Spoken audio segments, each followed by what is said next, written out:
नमस्कार दोस्तों, we learn के इस परिवार में आपका बहुत बहुत स्वागत है। दोस्तों, जैसा कि हम MPPSC प्री का जो सिलेबस कर रहे थे उसमें से यूनिट 10 जो है वो विभिन्न आयोग से संबंधित है।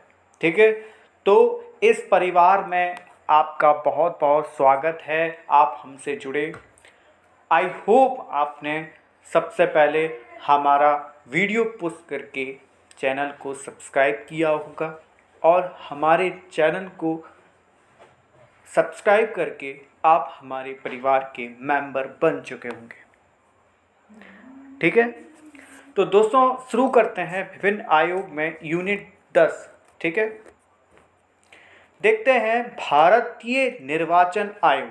जो सबसे पहले हमारा जो भारत का निर्वाचन आयोग है उसको आज हम पढ़ने वाले हैं। ठीक है,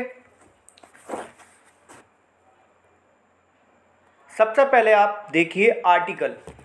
तो हम MPPSC प्री को लेकर चल रहे हैं, तो हम सबसे ज़्यादा फैक्ट की ओर ध्यान देंगे। ठीक है दोस्तों, तो आर्टिकल देखिए, किस आर्टिकल में भारतीय निर्वाचन आयोग की चर्चा की गई है। तो आर्टिकल 324 से लेके आर्टिकल 329 तक, आर्टिकल 324 से लेके आर्टिकल 329 तक भारतीय निर्वाचन आयोग की व्यवस्था की गई है हमारे भारत के संविधान में। ठीक है दोस्तों, याद रखना, ये पीटी फैक्ट है, प्री में इम्पॉर्टेंट है, आपसे यही पूछेगा और जितने क्वेश्चंस इसमें हम सॉल्व करेंगे उतने ही प्री में फैक्ट बनेंगे। ठीक है, तो भाग हमारा संविधान का जो 15वां भाग है उसमें भारतीय निर्वाचन आयोग की चर्चा की गई है। ठीक है, तो आर्टिकल कितने हैं? 324 से लेकर 329 तक आर्टिकल की बात की गई है। ठीक है, नेक्स्ट देखिए, भारत निर्वाचन आयोग जिसे चुनाव आयोग भी कहा जाता है। अब चुनाव आयोग भी कहा जाता है इसको, है ना। यह एक स्वायत्त संवैधानिक निकाय है। बहुत ही मोस्ट इम्पॉर्टेंट क्वेश्चन है, कहाँ से निकल के आएगा? यह एक संवैधानिक निकाय है या संविधिक निकाय है? ठीक है, यह संविधान में वर्णित है या इसे विधि द्वारा लाया गया है। ठीक है, नेक्स्ट देखिए, यह देश में लोकसभा, राज्य विधानसभा, राष्ट्रपति, उपराष्ट्रपति का चुनाव संचालन करते हैं। किन किन का? लोकसभा, राज्य विधानसभा, राष्ट्रपति, उपराष्ट्रपति का चुनाव का क्या करते हैं? संचालन करते हैं। इनकी देख रेख करते हैं, इनका अधीक्षण करते हैं, इनका निर्देशन करते हैं, इनके नियंत्रण कायम करते हैं, नियंत्रण रखते हैं। ठीक है, स्थापना कब हुई? स्थापना बहुत ही इम्पॉर्टेंट फैक्ट है दोस्तों। स्थापना 25 जनवरी 1930 को भारतीय निर्वाचन आयोग की स्थापना की गई। दोस्तों,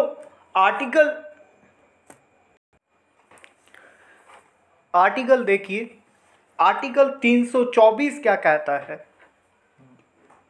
एग्जाम में दोस्तों आर्टिकल भी पूछ सकता है आपसे।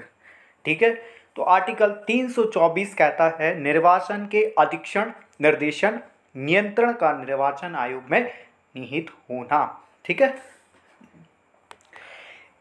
है, आर्टिकल 325 क्या कहता है? धर्म, जाति, मूलवंश के आधार पर किसी व्यक्ति को मतदाता सूची से बाहर नहीं किया जाएगा। जो वोटिंग लिस्ट है उससे बाहर नहीं किया जाएगा किसी भी व्यक्ति को। किसके आधार पर? धर्म, उसके धर्म, चाहे उसका धर्म कोई सा भी हो, कोई मैटर नहीं करता।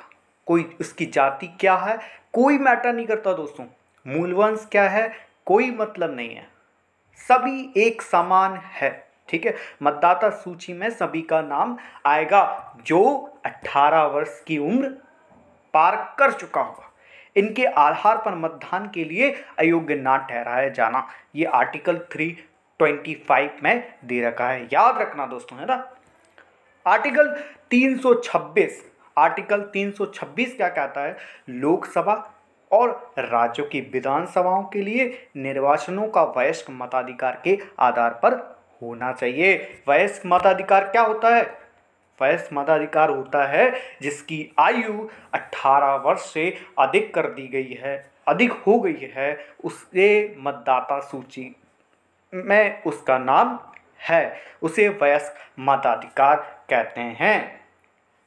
ठीक है, मत देने का अधिकार उसे प्राप्त हो जाता है। ठीक है।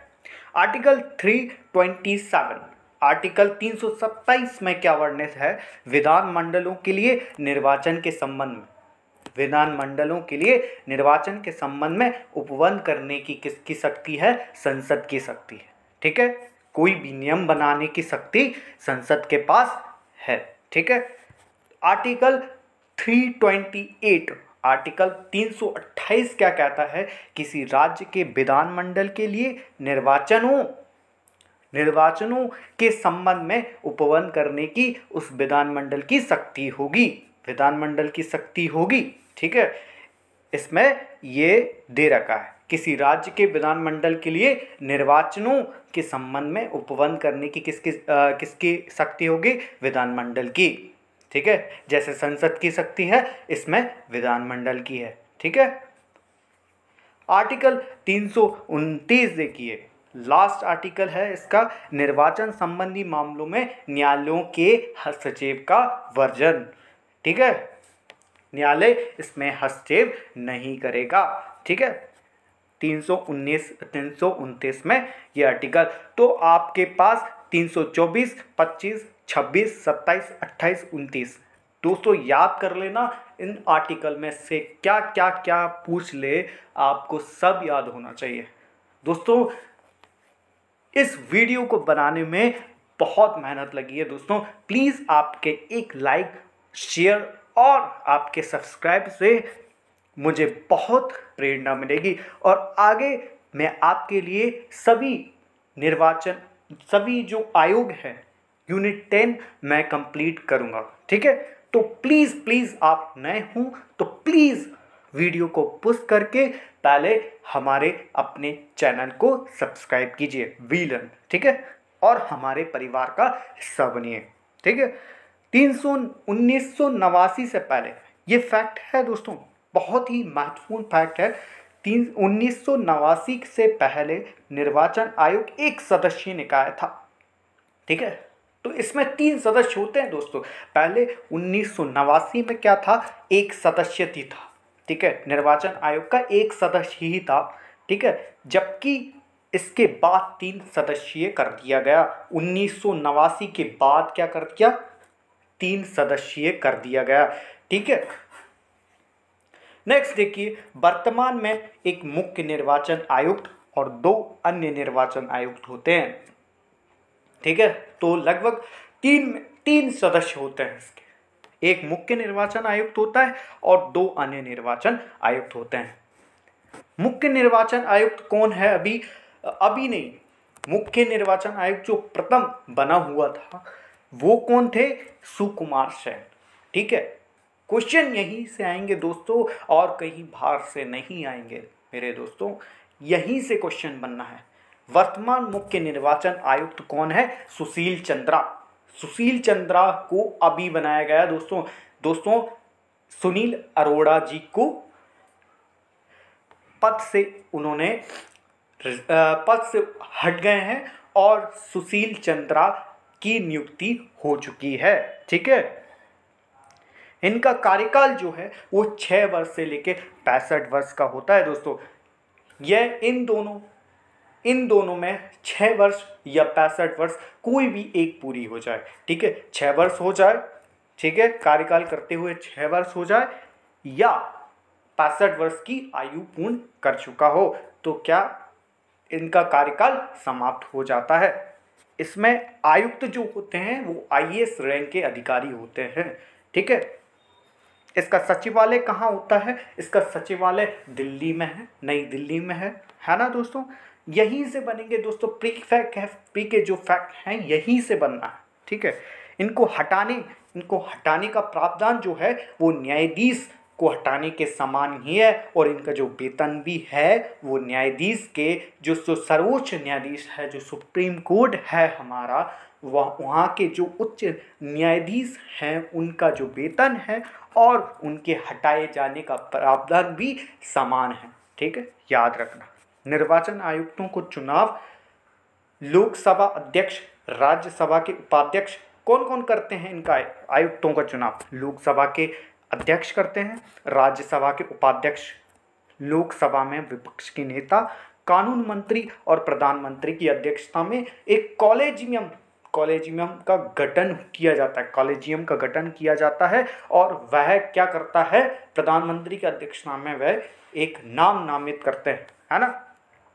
13 अप्रैल 2021 को हाल ही में मुख्य निर्वाचन आयुक्त ने सुशील चंद्रा को मुख्य निर्वाचन आयुक्त नियुक्त किया है। तो दोस्तों, आई होप आपको आज की इस वीडियो बहुत अच्छी लगी होगी। तो प्लीज़, हाँ, आप नए हो तो हमारे चैनल को सब्सक्राइब कीजिए और पास में बेल आइकन को प्रेस जरूर कर दीजिए ताकि हमारे आने वाले नोटिफिकेशन आप तक पहुंच जाए। प्लीज़ अपने दोस्तों को शेयर कीजिए।